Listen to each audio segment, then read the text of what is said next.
പൊതുവിദ്യാഭ്യാസ വകുപ്പിന്റെ ദിശ കരിയർ എക്സ്പോ 2024 തൃശൂരിൽ തുടക്കമായി. ഉന്നത വിദ്യാഭ്യാസ വകുപ്പ് മന്ത്രി ഡോക്ടർ ആർ ബിന്ദു ഔദ്യോഗിക ഉദ്ഘാടനം നിർവഹിച്ചു. ഒക്ടോബർ 4 മുതൽ 8 വരെ തൃശൂർ തേക്കിൻകാട് മൈതാനിയിലാണ് എക്സ്പോ നടക്കുന്നത്. രാജ്യത്തെ പ്രമുഖ സർവകലാശാലകളുടേതടക്കം 70-ലധികം സ്റ്റാളുകളാണ് എക്സ്പോയിലുള്ളത്. ഓരോ വിദ്യാർത്ഥിക്കും അവരുടെ അഭിരുചിക്കും താല്പര്യത്തിനുമനുസരിച്ച് തുടർ പഠനം, തൊഴിൽ എന്നിവ കണ്ടെത്താൻ സഹായിക്കുക എന്നതാണ് എക്സ്പോയുടെ പ്രധാന ലക്ഷ്യം. അതിന് സഹായകരമാകാൻ അന്തർദേശീയ തലത്തിൽ മികച്ചു നിൽക്കുന്ന സർവകലാശാലയുടേതടക്കം 70-ൽ പരം സ്റ്റാളുകളാണ് എക്സ്പോയിലുള്ളത്. സ്റ്റാളുകളിൽ നിന്നും തുടർ പഠന സാധ്യതകളെക്കുറിച്ചും ജോലി സാധ്യതകളെക്കുറിച്ചും വിദ്യാർത്ഥികൾക്ക് അറിവ് നേടാം. കൂടാതെ വിദ്യാർത്ഥികൾക്ക് വേണ്ടി കരിയർ ഗൈഡൻസ് ക്ലാസുകളും എക്സ്പോയിലുണ്ട്.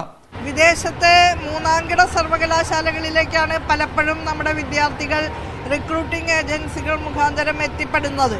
വഞ്ചിക്കപ്പെടുന്ന ഉപഭോക്താക്കളായിട്ട് അവർ മാറുകയാണ്. അപ്പം അതുകൊണ്ട് നല്ല രീതിയിൽ തങ്ങൾ പഠിക്കേണ്ടുന്ന സ്ഥാപനങ്ങളെ തിരഞ്ഞെടുക്കാനുള്ള തിരിച്ചറിവ് അവർക്കുണ്ടാക്കി കൊടുക്കുക എന്നുള്ളത് സുപ്രധാനമായ കാര്യമാണ്. രാജ്യത്തിനകത്തും പുറത്തും ലഭ്യമാകുന്ന ഏറ്റവും നല്ല അവസരങ്ങളെക്കുറിച്ച് തിരിച്ചറിയാനും അവർക്ക് ഈ എക്സ്പോയിലൂടെ സാധിക്കുന്നുണ്ട്. മുൻ വർഷങ്ങളിൽ നിന്നും വ്യത്യസ്തമായി ഇത്തവണ കുട്ടികൾ തന്നെ സെമിനാർ അവതരിപ്പിക്കുന്നു എന്ന പ്രത്യേകതയുമുണ്ട്. കരിയർ ഗൈഡൻസ് സെല്ല് ഏറ്റവും പ്രത്യേകമായി, അതായത് തനതായി നിർമ്മിച്ചെടുത്ത ഒരു ആപ്റ്റിറ്റ്യൂഡ് ടെസ്റ്റും നമ്മളിവിടെ കുട്ടികൾക്ക് വേണ്ടിയിട്ട് അവതരിപ്പിക്കുന്നുണ്ട്.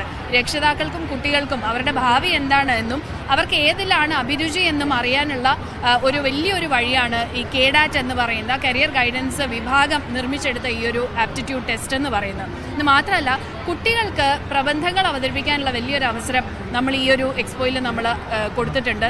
തുടർ പഠനത്തിന് പുത്തൻ ദിശ തന്നെയാണ് എക്സ്പോ നൽകുന്നതെന്നാണ് വിദ്യാർത്ഥികൾക്ക് പറയാനുള്ളത്. പ്ലസ് ടു കഴിഞ്ഞിട്ട് ഇത്രയധികം കോഴ്സസ് ഉണ്ട് എന്നുള്ളത് ഞങ്ങൾ അറിയുന്നില്ല. ഈ ഒരു എക്സ്പോയിൽ വന്നതിന് ശേഷമാണ് ഇത്രയധികം വൈഡായിട്ട് ഇങ്ങനെ കോഴ്സസ് ഞങ്ങൾക്ക് ഉണ്ട് എന്നുള്ളത് ഞങ്ങൾക്ക് മനസ്സിലായത്. പ്ലസ് ടു കഴിഞ്ഞിട്ട് ഇനി എന്താണോ അതിനുള്ള ഐഡിയ കിട്ടിയിട്ടാണ് ഇവിടുന്ന് പോകുന്നത്. അതൊരു ഹാപ്പിയാണ്. വിവിധ ജില്ലകളിൽ നിന്നുമായി ഓരോ ദിവസവും 10,000-ലധികം വിദ്യാർത്ഥികളാണ് എക്സ്പോയിലേക്ക് എത്തുന്നത്. പേര് പോലെ തന്നെ എക്സ്പോ വിദ്യാർത്ഥികൾക്ക് തുടർ പഠനത്തിനും ജോലി സാധ്യതകൾക്കുമുള്ള ദിശ നൽകുകയാണ്. മീഡിയ 1 തൃശൂർ.